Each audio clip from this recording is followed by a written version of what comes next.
Imagine being told you were assaulted, taken to court for it, and even though the attacker was found guilty in criminal court, a civil court later questioned if it even happened. Let's dive straight into this, well, pretty head-scratching situation. It's immediately striking, isn't it? This apparent clash within the legal system itself. You've got two different court decisions basically coming from the same core events. Oh, exactly. You've brought this complex legal battle to our attention, played out right here in Hong Kong. It involves a tenant, let's call him Mr. Zang San, and his landlord, Mr. Lee Si. The dispute started with a tenancy at a property on Shek Pai Street in Kwai Chung, out in the New Territories. What seemed like a standard landlord-tenant issue just escalated dramatically. Accusations of assault and what Mr. Zhang called an illegal eviction. Yeah, and our goal here in this deep dive is really to unpack all of this. We need to figure out why the district court initially ruled against Mr. Zhang on these really critical points, especially given Mr. Lee's criminal conviction. And then explore what the appeal court ultimately decided. It's about navigating these legal complexities, understanding how different courts can look at the same facts and will come to different conclusions. Okay, so let's set the scene. The initial tenancy agreement, that was for Unit 1 at 18 Shek Pai Street, started back in June 1994, a 2-year term. Standard enough.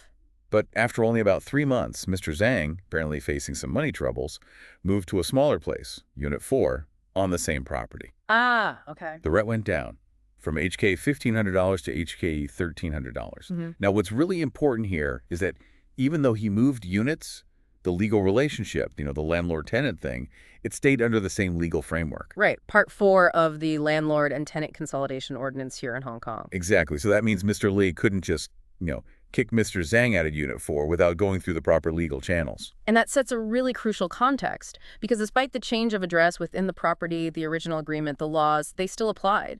So any actions taken outside those legal channels, well, they could be unlawful. Precisely. So as a result, Mr. Zhang took Mr. Lee to the district court. He alleged 2 main things: illegal assault and unlawful eviction from Unit 4. Okay. And he was seeking damages. Oh, yes. A total of HK $118,700. That covered things like medical bills, taxi fares, even supplements he said he needed, plus lost income for 26 days, and a big chunk HK $100,000 specifically as compensation for the eviction itself. Wow, that's a significant claim. But it wasn't just one-sided, was it? Mr. Lee also filed a counterclaim. That's right. Mr. Lee hit back. He wanted HK $13,000 for what he claimed was unpaid rent. And on top of that, another HK $30,000 for the distress he said he suffered because of Mr. Zhang's unreasonable claims against him. So both sides were looking for money from the other. Interesting. What did the district court decide initially on these competing claims? Well, this is where it gets interesting. The district court judge, it was a deputy judge, actually dismissed both claims, Mr. Zhang's claim and Mr. Lee's counterclaim. Both dismissed. Both gone. So at that stage, neither party got any financial compensation. Huh. That's quite an outcome. It suggests the lower court felt neither side had really proved their case sufficiently. Seems that way. But obviously, Mr. Zhang wasn't happy with that result. He decided to appeal. Exactly. He wasn't letting it go. Mr. Zhang took the case up to the appeal court. He wanted that district court decision overturned, wanted his claims for assault and unlawful eviction upheld. And he put forward 6 grounds for the appeal. Started with 5, but they let him add a 6th later on. 6 grounds? That's a pretty broad attack on the original ruling. What were the main arguments he was making? Well, they covered quite a range. He argued the deputy judge basically got it wrong by disregarding Mr. Lai's criminal conviction for assault. That was a big one. Makes sense. He also claimed the judge shouldn't have refused his request to subpoena the commanding officer from the local police station to testify. Procedural issues, too. Yeah, and he argued the judge improperly went and got the criminal court file, saying it violated privacy and wasn't fair. And crucially, he said the judge was flat out wrong in ruling that Mr. Lee could lawfully cut off the electricity to Unit 4. That's a key point, the electricity. Definitely. He also argued the whole trial process downstairs was flawed, violated legal principles. And then the 6th point, added later, was accusing Mr. Lai of lying under oath in the district court. Perjury. Wow. Okay, so those are serious allegations hitting both the facts and how the trial was run. Sounds like Mr. Zhang was really challenging the whole thing. Absolutely. But when the appeal court looked at it all, they seemed to really zero in on 2 main things. 2 central issues that were kind of the core of the whole dispute. Which were? The alleged assault on February 7th, 1996, and the legal consequences of Mr. Lai cutting off the power to Mr. Zhang's unit, Unit 4, which started the day before, February 6th. Right. Those 2 points, the physical violence claim and cutting off essential services, they really go to the heart of what's acceptable in a landlord-tenant situation. So let's look at the assault claim first. How did the district court handle that? They knew about the criminal conviction, right? Correct. The deputy judge acknowledged it, knew Mr. Lai had been found guilty of assault in criminal court. Yeah.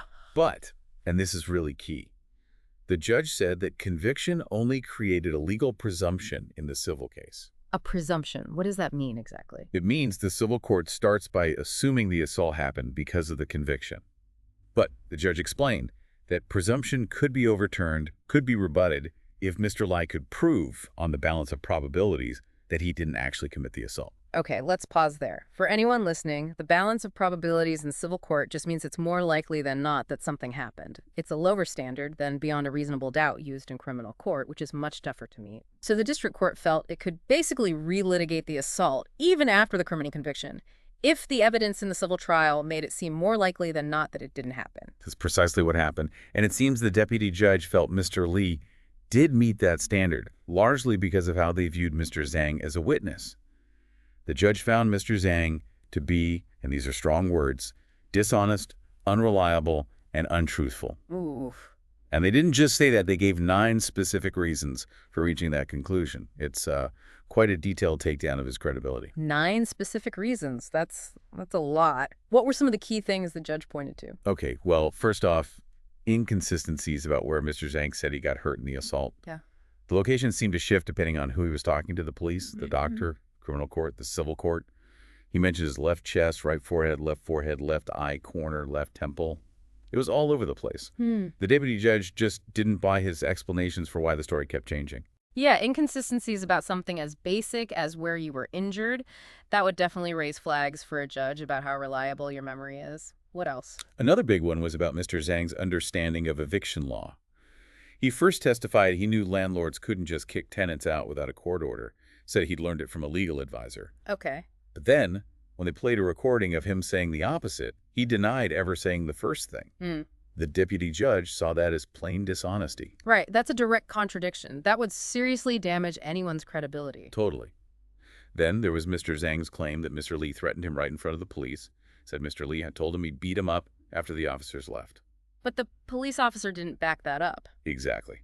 The officer who was there, a Mr. Zhao Yaoquang, testified he heard no such threat, and the deputy judge explicitly said, "I believe the officer, not Mr. Zhang, found Mr. Zhang's version untrue." So the court believed the neutral third party, the police officer, over Mr. Zhang. That weighs heavily against him. What other issues came up? The judge also highlighted contradictory statements about Mr. Zhang's finances. In court, he insisted he had enough money, didn't owe anyone. But when he reported the assault to the police, he apparently told them he couldn't pay rent because he was unemployed.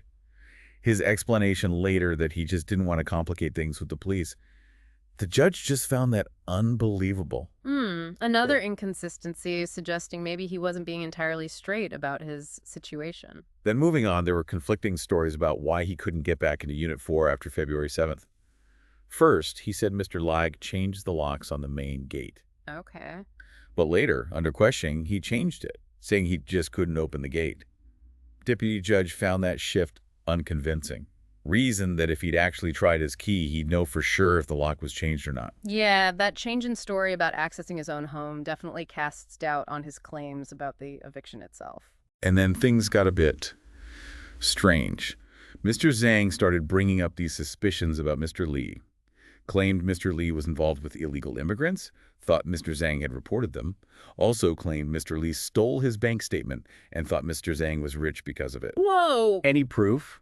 Apparently not. The deputy judge just dismissed these as baseless, illogical speculation, sort of out of left field. Yeah, those kinds of unsupported accusations could look like an attempt to muddy the waters or create a narrative without facts. Right.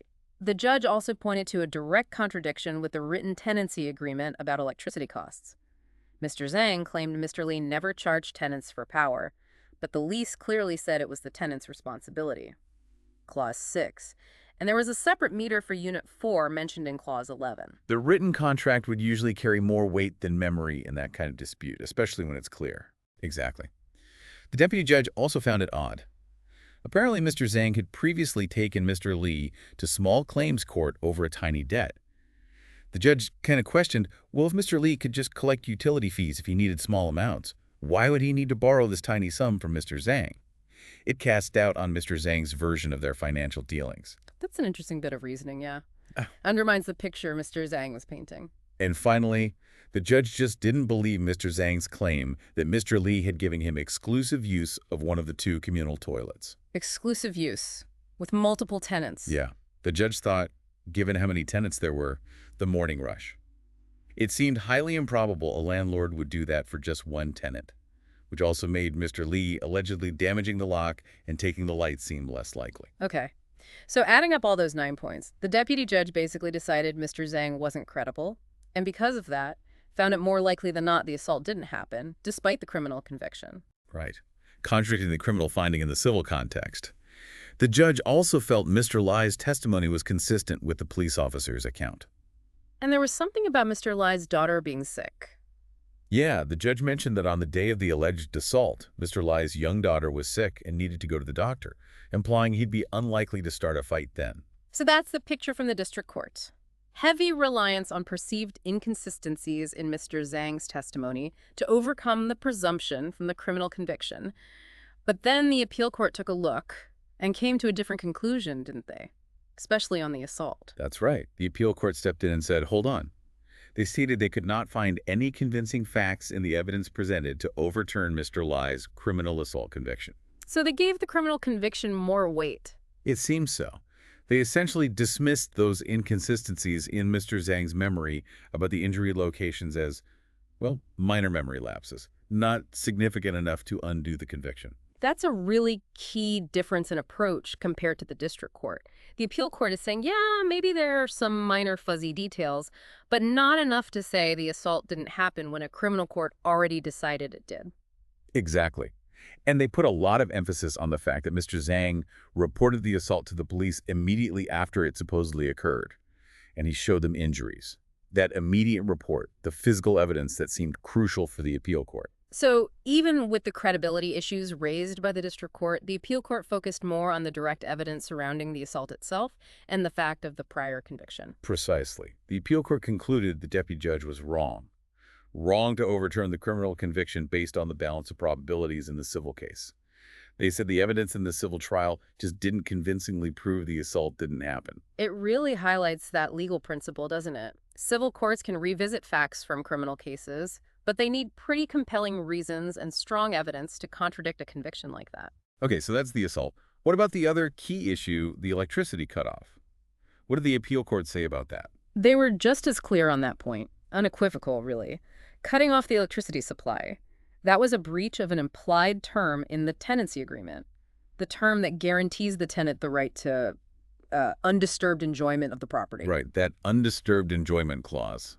It's fundamental for tenants, isn't it? Stops landlords doing things that make the place unlivable or mess with the tenant's peace unless they have proper legal grounds. Exactly. And the appeal court stressed that landlords cannot just cut off essential utilities like electricity simply because there's a dispute over rent or utility payments or other tenancy issues. Doing that violates the tenant's right to undisturbed enjoyment. Full stop. Did they mention specific laws? Yes, they actually cited Section 119V of the Landlord and Tenant Consolidation Ordinance.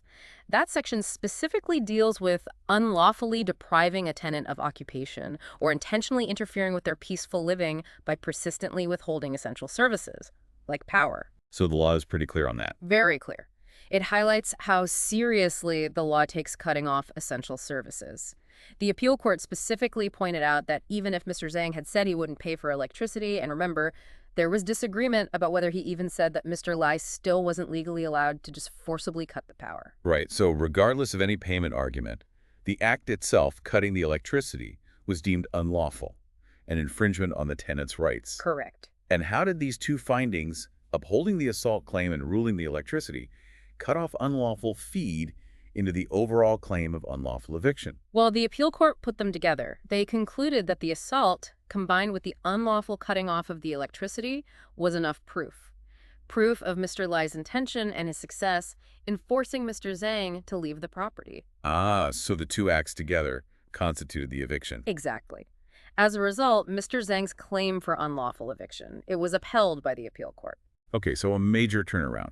Both central issues, the assault and the power cut, went Mr. Zhang's way on appeal, which led to the finding of unlawful eviction. What about the money side? The damages Mr. Zhang wanted. Right, the HK $118,700. Because the district court had just dismissed the whole eviction claim outright, they hadn't actually gone through the process of assessing the individual parts of Mr. Zhang's damages claim. Properly looking at the medical bills, the lost income, the compensation amount. They never got that far because they threw the case out. Precisely. So the appeal court ordered that the task of assessing those specific damages should be sent back down, back to the district court for further consideration and calculation. So Mr. Zhang won the appeal on the main points assault and unlawful eviction confirmed. But the actual amount of compensation he'll get still needs to be worked out by the lower court. Exactly right. It's a significant victory for him in terms of the findings, but the financial outcome is still pending that assessment. Okay, so let's quickly recap the outcome then. The appeal court's findings were a clear win for Mr. Zhang. They overturned the original dismissal, found that yes, Mr. Lee did assault him, and yes, he unlawfully evicted him by cutting the power. But the district court now needs to figure out the exact damages owed. Yeah, and this case really throws the complexity of the legal system into sharp relief, doesn't it? Yeah.